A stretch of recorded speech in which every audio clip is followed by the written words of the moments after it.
Joseph in a dream and said, "Get up, take the child and his mother, and flee to Egypt, and stay there until I tell you. For Herod is about to seek the child to destroy him." Then Joseph got up, took the child and his mother, and went to Egypt at night, and was there until the death of Herod. This was to fulfill what had been spoken by God through the prophet. "Out of Egypt I have called my son." When Herod saw that he had been tricked by the sages, he was utterly infuriated, and he sent and killed all the children in Bethlehem and around it who were 2 years old or under, according to the time that he had learned from the sages. Then was fulfilled what had been spoken through the prophet Jeremiah, who said, "A voice was heard in Ramah, wailing and great lamentation, Rachel weeping for her children, and she refused to be consoled because they are no more." The good news of Christ. You may be seated.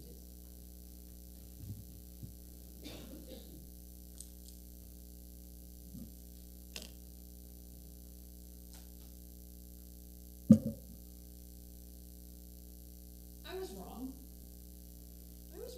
And I am confident enough in my parenting now, some 15 to 20 years later, I am confident enough to admit that I was wrong.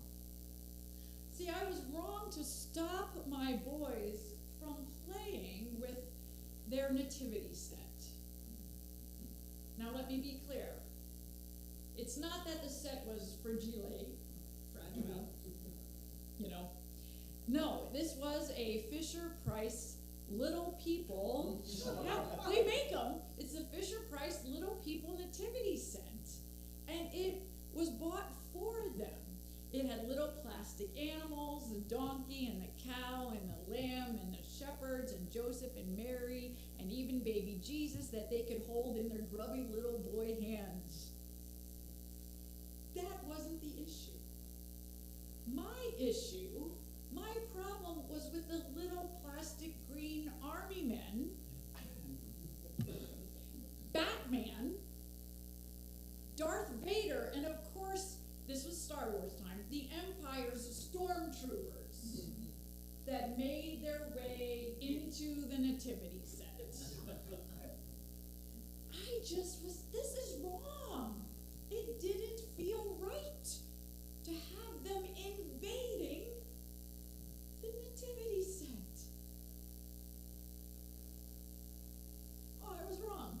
If you read, you heard the gospel this morning, I was wrong. Evidently, soldiers and their weapons of violence and war invading old little town of Bethlehem is part of the Christmas story, as much as the angels and the shepherds and their sheep. But that's not what we're used to, right? We would never even consider reading that passage on Christmas Eve. Nope.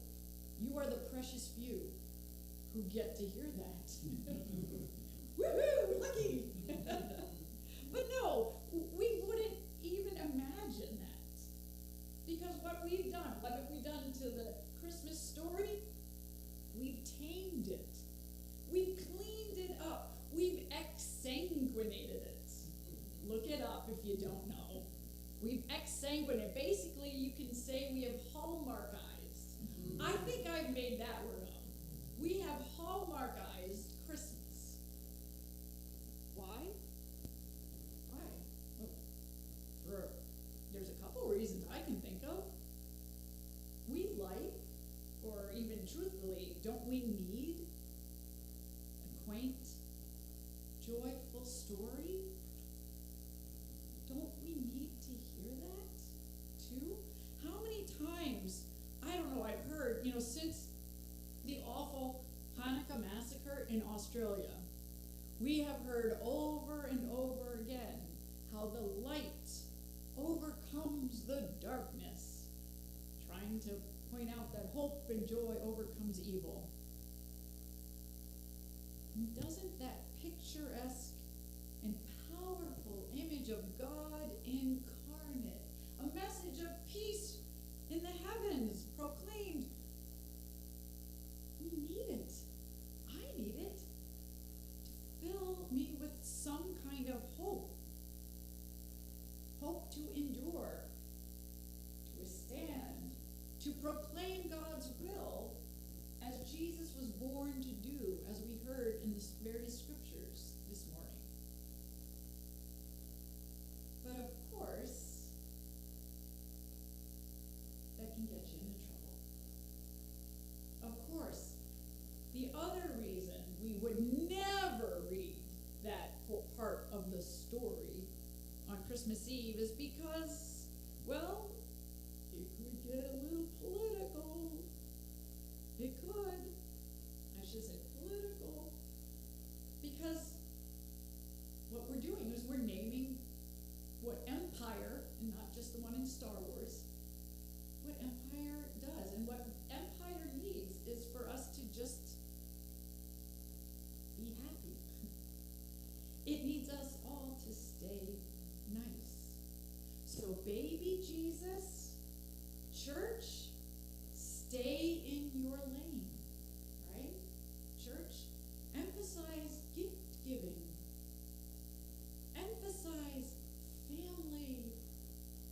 Keep that night silent and holy, because if we start to see God in flesh threatened, if we see the horror of children as collateral damage in the conflict and quest for control and power, as victims of retribution, as it really seemed with Dr. Gaffney's translation,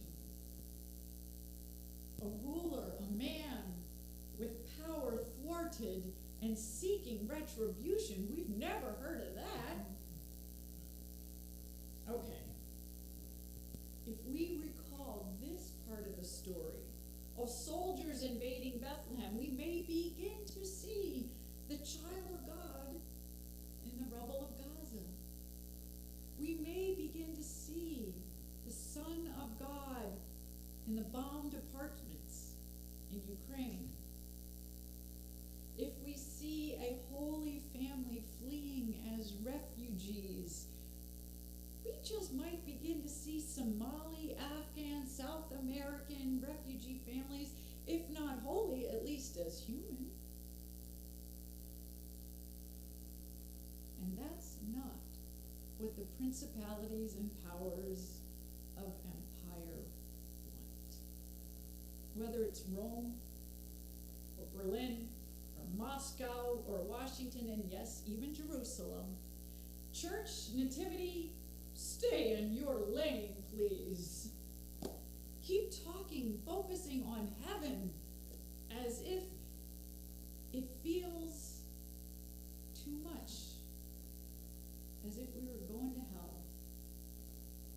Stay in your lane.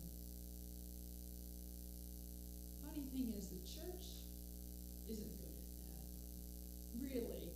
The church isn't always really good at staying in its lane, complying, collaborating. Sometimes, yes, but over and over and over again, the faithful haven't just closed our eyes and thoughts and prayers, but we've opened them. We've opened them in prayer. Prayer that might break our hearts and sees the truth and speaks the truth. In prayer that puts our bodies in motion, our faith in God of love into action. For the hundreds of live nativity productions that have been, thousands maybe, produced all around, there have been some in here and there who have put their baby Jesus in the rubble, or handcuffed, zip-tied, or even disappeared. the church. And that's not just us pastors and leaders, but you all, the people, well, you aren't sitting in pews, but, in chairs, but you are the ones who are speaking out, demonstrating, asking questions. Because really, this season is actually at its heart not about staying in our lanes. If it were, it wouldn't be Christmas, because God would stay safe and sacred up in the ether or the heavens or in our thoughts or in good wishes. But God doesn't do that. When the story of our faith is a God that becomes one of us, lived as one of us, knew joy and love and hope and horror and pain. The hope we have isn't confined to a beautiful story one night. We don't want to just keep Christ in Christmas, right? In a quaint nativity set. No. We who hear the story, we who follow the one, we are the ones who follow the one who does not stay in his lane.